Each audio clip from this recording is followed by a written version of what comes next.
Hello everyone, मैं अनूप यादव सारण बिहार से। दोस्तों आज बात करने वाले हैं आरआरबी टेक्नीशियन के बारे में, जो ग्रेड 1 और ग्रेड 3 के वैकेंसी निकला है उसी के बारे में हम बात करने वाले हैं। बहुत सारे दोस्त है, बहुत सारे फैंस है जो फोन करके बोल रहे हैं, कमेंट कर रहे हैं कि भैया कुछ बताइए कि क्या टेक्निकल फॉर्म भर सकते हैं कि नहीं भरा सकता है। मैं इंटर किया हूँ, मैं मैट्रिक किया हूँ, मैं आईटीआई किया हूँ, क्या कौन सा पद भरे कौन सा पद नहीं। तो आज इसी के बारे में हम वीडियो बना रहे हैं, ठीक ना। तो आप लोग आज तक रहिएगा तभी मजा आएगा वीडियो में और बढ़िया से हम बता पाएंगे। आप लोग बहुत ही जल्दी भाग जाते हैं, सपोर्ट नहीं करते हो गाइज, कुछ तो सपोर्ट करो यार। चलिए हम बात करते हैं आप लोग को। सबसे हम नोटिफिकेशन में जाएंगे और सबसे पहले आपको बताएंगे। आप लोग कोई भी फॉर्म भरिएगा बढ़िया से भरिएगा, घबरा कर नहीं भर दीजिएगा। जोन देख लीजिएगा, इस वक्त का वैकेंसी जो निकला हुआ है बहुत ही खतरनाक निकला हुआ है। जो 9000 मान लीजिए कि 9150 9150 से निकला है, 44 निकला है, लेकिन मान लीजिए 9150 निकला हुआ है। इसी पोस्ट पे हम आपको साफ साफ बता दें कि जो ये स्टार्ट होने वाला है, मार्च से स्टार्ट हो चुका है, लेकिन अप्रैल में आपको बंद हो जाएगा। ये एक महीना मान लीजिए आपको भरने का समय मिला है। आप कागज पत्र साहब बनवा लीजिएगा, पढ़ लीजिएगा, उसके बाद आप अप्लाई करिएगा। सब देख कर आप अप्लाई करिएगा, उसके बाद कुछ पूछिएगा। हम पूरा वीडियो में बता देते हैं आप लोगों को कौन सा पोस्ट पर भरना है, कौन सा पोस्ट पर नहीं, कौन सा जोन भरना है, कौन सा जोन नहीं। आप लोग बहुत ही थोड़ा सा देखते हैं और कमेंट करने लगते हैं कि यार क्या हो गया क्या नहीं। तो दोस्तों घबराना नहीं है, कहा कि हम अनूप यादव आप लोग के लिए ही वीडियो बनाता हूँ और आप लोग बहुत जल्दी भाग जाते हैं, तो कैसे आप लोग का समझ में आएगा। तो दोस्तों मैं अभी जितना बता देता हूँ पूरा ऊपर से सुन लीजिए। अगर आप मैट्रिक किए हैं, खाली मैट्रिक, तो अब आप अप्लाई नहीं कर सकते हैं, कहा कि टेक्निकल का फॉर्म है।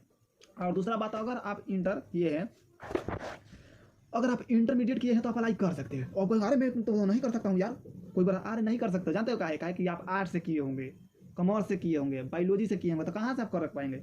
इसमें आपको मांगा योग्यता, जानते हैं क्या योग्यता मांगा है। अगर आप इंटरमीडिएट किए हैं और फिजिक्स केमिस्ट्री मैथ, यानी मैथ कंपलसरी है, फिजिक्स केमिस्ट्री मैथ से किए हैं तो अभी आप अप्लाई कर सकते हो। आप कितना लोग कहेगा कि हम फिजिक्स केमिस्ट्री मैथ बायोलॉजी लिए हैं, भर सकते हैं, बिल्कुल भर सकते हो यार, मैथ है ना उसमें, भर सकते हो।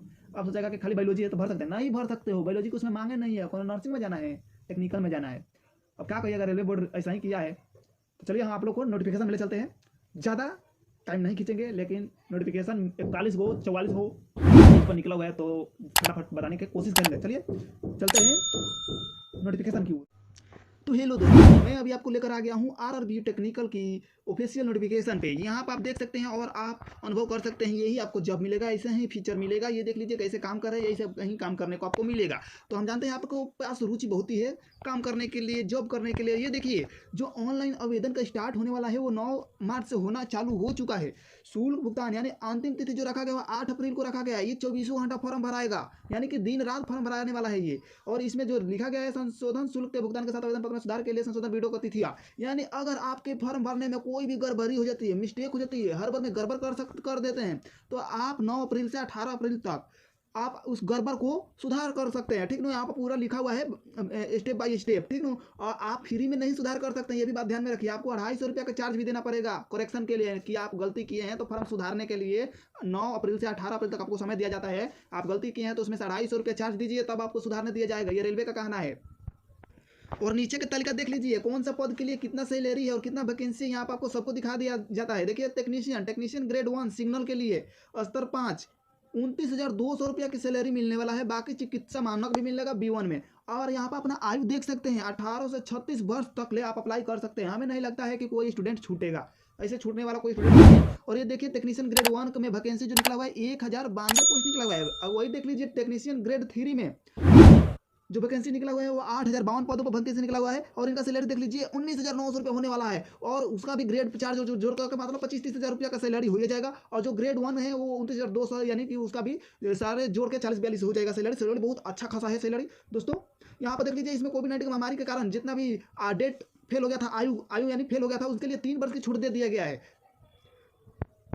आप लोग फॉर्म भरते वक्त सही भरिएगा और अच्छी तरह से भरिएगा, सारे नोटिफिकेशन देख कर कहीं भरिएगा, तभी आप लोग का बढ़िया जोन में जाएंगे वैकेंसी में। दोस्तों यहाँ पर देख सकते हैं टेक्नीशियन ग्रेड 1 के लिए 18 से 36 वर्ष रखा गया है, लेकिन 3 वर्ष कोविड-19 में समय बीत जाने के कारण आपको 3 वर्ष के लिए और एज रिलेक्शन कर दिया गया है, यानी कि जो 18 से 33 वर्ष होना चाहिए उसे 18 से 36 वर्ष कर दिया गया है। और यहाँ पर पढ़ लीजिए, अगर आप कोई भी फॉर्म भरने में गलती कर देते हैं तो 18/4 यानी 18 अप्रैल के बाद आप कोई भी सुधार नहीं कर सकते हैं, अपने फॉर्म में कोई भी संशोधन नहीं कर सकते। ये साफ साफ रेलवे बोर्ड बोल दिया है यहाँ पे। और यहाँ पर देख सकते हैं, अगर आप एग्जाम देने के लिए जाते हैं तो आपको 3 को अगर गलती आप कर देते हैं तो 1 आपको सही काट दिया जाएगा। यहाँ पर पूरा लिखा हुआ है नकारात्मक अंकन, पढ़ लीजिए पूरा वेबसाइट पे। और दोस्तों यहाँ पर देख लीजिए मेडिकल फिटनेस के बारे में भी बताया गया है। अगर A3 B1 B2 में अगर आप आते हैं तो शारीरिक रूप से हर एक कैंडिडेट को फिट होना चाहिए। अगर आप शारीरिक रूप से हर तरह से फिट रहेंगे तभी आप वैकेंसी को भरेंगे, वरना आप तो मेडिकल में छट ही जाएंगे। यहाँ पर देख लीजिए दृष्टि दोष के लिए भी रखा गया है, आपका कलर विजन, दूरबीन, नाइट विजन, मेसोविजन के लिए टेस्ट पास करना होगा, ये सारे इसमें दिया गया है। बढ़िया से आप लोग पढ़ लीजिएगा, नोटिफिकेशन में हम आपको फटाफट बता देते हैं। अगर आप दृष्टि दोष या कलर विजन में या नाइट विजन में आप दोषी पाए जाते हैं तो आपको निकाल दिया जाएगा उसी क्षण, दूरबीन दृष्टि से परीक्षण आपको होगा। और यहाँ पर देख लीजिए दूसरा देश वाला भी शायद भर सकता है एप्लीकेशन को। देखिए राष्ट्रीय नागरिकता, यानी भारत का नागरिक हो या नेपाल का नागरिक हो या भूटान का नागरिक हो, कोई भी नागरिक, ये तीनों नागरिक में से आप कोई भी फॉर्म अप्लाई कर सकते हैं, कैंडिडेट कोई भी कैंडिडेट। ये दूसरे देश के आदमी या छात्र तभी फॉर्म भर सकते हैं जब वो 1962 से पहले भारत में रह रहा होगा और भारत का निवासी होगा, शरणार्थी होगा, तभी वो अप्लाई कर सकता है, यानी 1962 से पहले। और यहाँ पर देख लीजिए एज रिलेक्शन पूरा साफ साफ दिखाई दे रहा है, पूरा साफ साफ यहाँ पर लिखा हुआ है कि अगर आप 18 से 33 वर्ष हैं तो उसमें आपको 3 वर्ष का छूट दिया गया है, 18 से 36 वर्ष आपको कर दिया गया। और टेक्नीशियन ग्रेड 3 के लिए 18 से 30 वर्ष ऐसे आयु सीमा है, लेकिन इसको बढ़ा करके 3 वर्ष बढ़ा दिया गया, 18 से 33 वर्ष का है तो आप अप्लाई कर सकते हैं। और यहाँ पर देखिए क्या लिख रहा है, टेक्नीशियन ग्रेड 1 सी रोल के लिए 7वें सीपीसी वेतन स्तर पर 5 साल की छूट दिया जाएगा, यानी कि SC ST उम्मीदवारों के लिए देखिए 5 साल के एज रिलेक्शन मिला है। ओबीसी नॉन क्रीमिलियर के लिए 3 वर्ष का छूट मिल रहा है। अगर यहाँ पर आप एक सर्विसमैन अभ्यर्थी है तो उनको भी मिल रहा है 3 वर्ष के लिए छूट मिल रहा है। अगर आप दिव्यांग कोटा से आते हैं तो यहाँ पर देख लीजिए 10 वर्ष का छूट मिल रहा है, जितना भी। अगर ओबीसी में आते हैं तो 13 वर्ष, अगर SC ST में आते हैं दिव्यांग में तो 15 वर्ष के लिए छूट मिलेगा। वे अभ्यर्थी जो railway group C group D में रेलवे की वर्ग W 44 साल की उम्र में कर रहे हैं वो। तो दोस्तों आप लोग ध्यानपूर्वक देख लीजिएगा, या साइबर की दुकान पर जाइएगा ना तो वो आपको स्टेप बाय स्टेप भर देगा, आपको मोबाइल से उतना ध्यान नहीं लगाना है। फिर भी हम बता रहे हैं, जितना हम समझा रहे हैं उतना समझ लीजिए घर पर बैठकर मोबाइल के माध्यम से, ठीक। और ये देख लीजिए मिला लीजिएगा, अगर आप कोई जॉब कर रहा है ग्रुप डी ग्रुप सी में, अगर टेक्नीशियन में आना चाहते हैं तो उसके लिए बहुत छूट दिया गया है। यहाँ पर 40 वर्ष 45 वर्ष रखा गया है यहाँ पर देख लीजिए उम्मीदवारों का जन्म तिथि जो रखा गया है, इससे ज़्यादा नहीं होना चाहिए, यानी कि आप 7वां महीना यानी2 जुलाई 1988 का आपको एज होना चाहिए। अगर आप जनरल EWS हैं और OBC नॉन क्रिमिलियर से तो 1985 तक आपका एज होना चाहिए। बाकी जनरल और EWS के लिए 1991 आपको होना चाहिए, 1988 तक आपको उम्र होना चाहिए, यानी कि आपको जन्म का ईयर यही होना चाहिए। SC ST के लिए 1983 1986 यही है। और जो ईयर है वो अंतिम ईयर आप 2006 का जन्म आपका हुआ है, 2006 में तभी आप फॉर्म भर सकते हैं। अब मान लीजिए आप 2007 का जन्म है तो नहीं भर पाएंगे, यहाँ पर साफ साफ लिखा हुआ है, देख लीजिए। और यहाँ पर सबसे बड़ी बात लिखा हुआ है परीक्षा शुल्क, यानी कि आपसे परीक्षा शुल्क 500 रुपया लिया जाएगा। और जनरल OBC SC ST के लिए तो 250 रुपया लगेगा, लेकिन जनरल OBC EWS के लिए 500 रुपया लगेगा, और SC ST के लिए 250 रुपया लगेगा। परीक्षा होने के बाद आपको 100 रुपया काट करके 400 रुपया आपके बैंक खाते में लौटा दिया जाएगा, यहाँ पर साफ साफ लिखा हुआ है। थोड़ा वीडियो लंबा होगा, चिंता मत करिएगा, लेकिन अच्छा से समझिएगा। आपको अपने बैंक अकाउंट डालना है RRB के वेबसाइट पे फॉर्म भरते वक्त का, ताकि उसमें आपका रिफंड पेमेंट आ जाए। अगर आप EBC में आते हैं तो आपके वार्षिक पारिवारिक आय 50,000 रुपये से कम होना चाहिए। अगर आप ये टिक मारते हैं तो आपको आय प्रमाण पत्र का अपलोड करना पड़ेगा दस्तावेज। अगर आप फॉर्म में गलती करते हैं 250 रुपये का चार्ज लगेगा, वो आप पैसा रिफंड करना चाहते हैं तो वो रिफंड होने वाला नहीं है। काहे कि जो पेमेंट लगेगा फॉर्म भराई का वही, उसमें से अगर 500 रुपया फॉर्म भरने में लगा रहे हैं तो उसमें से 100 रुपया काटकर 400 रुपया रिफंड आपको होगा। और यहाँ पर भर्ती का प्रक्रिया देख लीजिए, भर्ती का प्रक्रिया निम्नलिखित है। जैसे कंप्यूटर पर आधारित सबसे पहले आपको कंप्यूटर आधारित टेस्ट लिया जाएगा, उसके बाद आपको DB यानी दस्तावेज सत्यापन होगा, उसके बाद ME यानी मेडिकल टेस्ट होगा, उसके बाद आपको नाम आएगा ज्वाइनिंग में। उसके बाद आप देख लीजिए ज्वाइनिंग होंगे, अपने ज्वाइनिंग प्लेस पर जाइएगा और बहुत बहुत बधाई होगा। आपके घर वाला सुखी शांति और खुशहाली मनाएगा।